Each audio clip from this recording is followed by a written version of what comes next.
G'day viewers. Today we are going to Pemberton. So this is the shopping that we have done for the food purposes.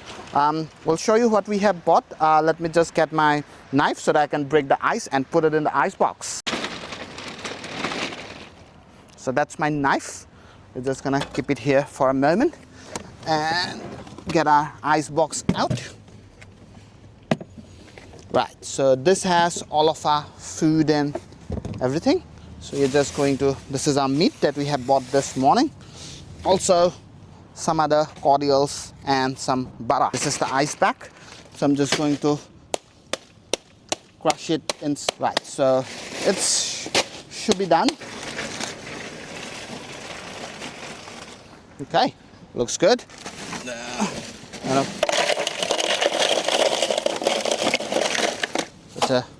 The meat is going in. The meat goes at the bottom of the cooler. So we have some pork and we have some chicken, and then there is another layer of ice that goes on top. And now we have the rest of the things like butter. Next up is our cheese. Then we have some diced bacon. Next up is Lake Clifton. See you there. Lake Clifton. We are here to see the tromblites. It looks like the tide is a bit high today. We'll still go and see if the water is clear enough for the visibility. If you look closely under the water, those are the tromblites. It needed fresh water to survive, and what I have just read that this produces oxygen as well, but if there is more algae on top of it, so in that scenario it's more smoother. This is where, if you'd like to learn more about tromblites, you can pause the video and have a read at it. It's a bit sunny today, but it's very nice. The wind is a bit there, not too much. You can see the colors of the sky in the video. It looks really nice. If you look at my background, I think it's a bit clear at this stage. Those the rock-like structures that are in my background, those are called tromblite. That's the walkway that we have used to come and have a look at this amazing living organisms, I believe. This is Lake Clifton. I have just read in one of the boards that this is about 20 kilometers big. We are walking back to the car, and next stop is going to be Donnybrook. And if I remember clearly, that's also known as the Apple Town. So let's go. We'll see you in Donnybrook. Here we are, just stopped at Donnybrook to show you the town. Crossing the road to the other side where it says the Central Arcade, Donnybrook. We actually saw a bakery. I think the name was Big Apple Bakery or something like that. So that's where we are going. After this sign, we will be able to see the Big Apple Bakery. Let's go in and check what we can find. Town is not particularly busy, so we have ordered our food, and once it's ready, we'll pick it up. This is our lunch. So we have some chips, one cheesy chicken sauces, we have almondines, we have 2 different kinds of pies, and some wingdings. So we're gonna enjoy this, and we'll be back on the road after that. Our lunch is complete, so we are now about to go to our overnight halt, which is in Pemberton Caravan Park. Pemberton is about 350 km away from Perth. It should ideally take about 4.5 hours because we have made 2 stops, so it will, I guess, take us about 6 hours or so. We started about 9 o'clock from Perth. At the moment it's 1:40, and from here it's another 140 kilometers to Pemberton. So that should take us a good hour and a half. We have taken a back road because it looked quite scenic. We're just gonna stop where we get in space and we'll show you around. How good is this look? I just stopped, as I said, to show you around, and look at it. I don't know what trees are those, but the lake in between, it looks pretty damn good. Scenic view of the road is worth it. So this road is actually about 6 minutes slower than normal highway. We have traveled in the normal highway quite a few times towards Albany. So when I saw that the right turn and through a country road, I thought, why not? Let's take it and let's see. And it's definitely worth that detour. I hope you are enjoying the scenery as much as I am. Obviously, the camera cannot capture like our eyes can visualize or see things, but I'm still trying my best to show you what I'm actually seeing in here on this particular road. So I just looked at the name of the road and it's called Sterling Road. This is where I have parked as the road is quite narrow and there is not enough space to park a car. So that's the only decent space where I saw that we can actually park it. We are going to reach our destination for the night, which is Pemberton Caravan Park. I'm gonna take a quick left and enter the property for check-in. You already know the missus, that's on the right, and that's missus' friend. That's on the left hand side. That's about it. And this is our spot, the spot number 89. We're not gonna show you the tent setup because we showed you last time, so we're gonna set it up.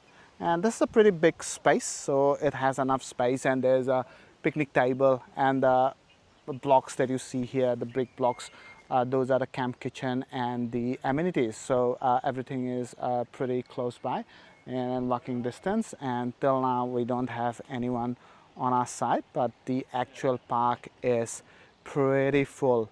So yeah, should be a good 2 nights. So we're gonna set it up and then meet you after that. We'll give you a tour of the tent. So this is the door. So this is the fly net. So door is up here to close it off in the night. The fly net is to keep the bugs away. We have a bit of a mosquito problem here, so we're gonna close it off. So we have 2 bedrooms. So one is here. Let me just open it up real quick. This is for a friend. So we have a single bed. If anyone is interested, let us know. Then this is our ice box, our groceries. That's our bag. This is the light, and this is the master bed. So let me just open it up, and it is a it's a double bed. So this is a bit bigger, yeah.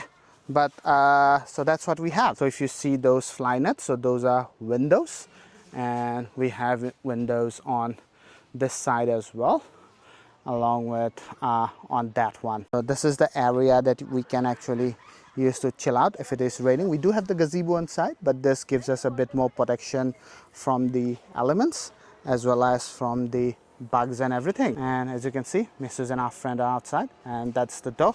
That's how we go outside. And we have 3 chairs, the table, and the car is there. Look at what we got. A fire pit for rent and some firewood. So tonight is gonna be very nice. We have 1 more bag under the table. So we have a plan to burn it throughout the night. So we should have enough woods. Let me look at this. These are some proper woods. So we'll start with maybe 4 pieces. That should be enough. And we'll just keep it a bit far away. This is the fire starter that we have, or we get from the campsite. So this is Samba. We have used one before, but not exactly like this one. So let's see how it goes. I don't know how many we need to use. Not entirely sure. I'm just going to use whatever I can break it off. Maybe this much should be okay, I guess, no idea. So let's light it up. Those big long matchsticks. Oops. Okay. The wind is a bit playing havoc. And see, that's already started. So I'm gonna put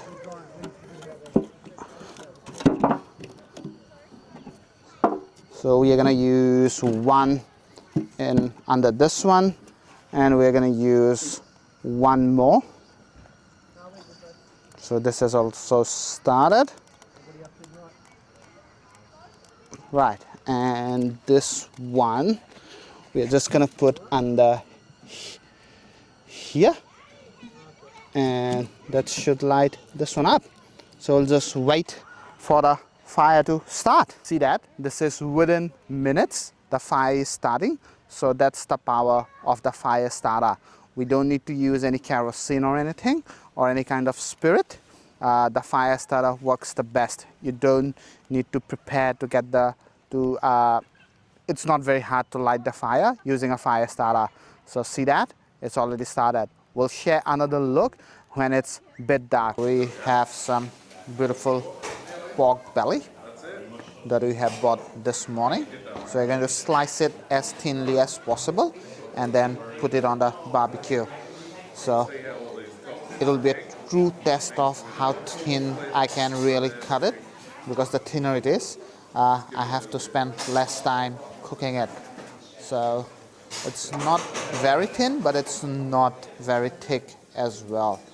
So let's give it a go on the second one and see how it goes. That's the last piece of the meat. See, fatty, juicy, and plenty of red meat. I generally use butter paper so that we don't have to clean after using the grill. Yes, you still have to clean it a bit, but it actually reduces the effort needs in cleaning by quite a lot. The part where we have first set up the butter paper, as you can see, we have shifted towards the middle because the ones over there was not working.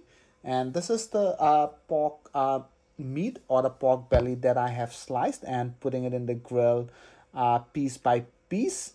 The first thing that we are going to add to this is something called a butt rub, which you can actually get in Costco. So we are going to do a mix. So half of the pork, we are going to use the butt rub. The remainder of the pork, we're just going to season with salt and pepper, so that we have two varieties of pork available. The heat is a bit high on the left hand side, so the meat which are on left, I have just shifted them to the right, and the one on the middle or one on the right hand side, shifted them to the left, so we can cook it properly. And once everything is turned over, we are gonna season it again with the same butt rub. Half of the one on the right, we are seasoning with the butt rub, and the other half on the left is getting seasoned with the salt and pepper.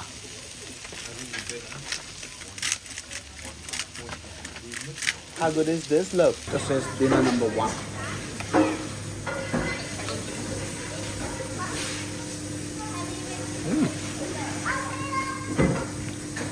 Pretty good. Previously saw dinner number one. This is dinner number two. This is our pork. So this is crispy on the outside, but as you can see, it's pretty juicy inside. I'm just gonna take a bite.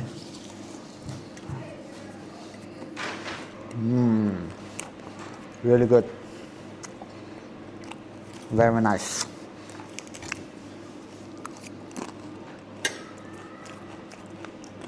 Dinner number two is A-okay. We had our dinner.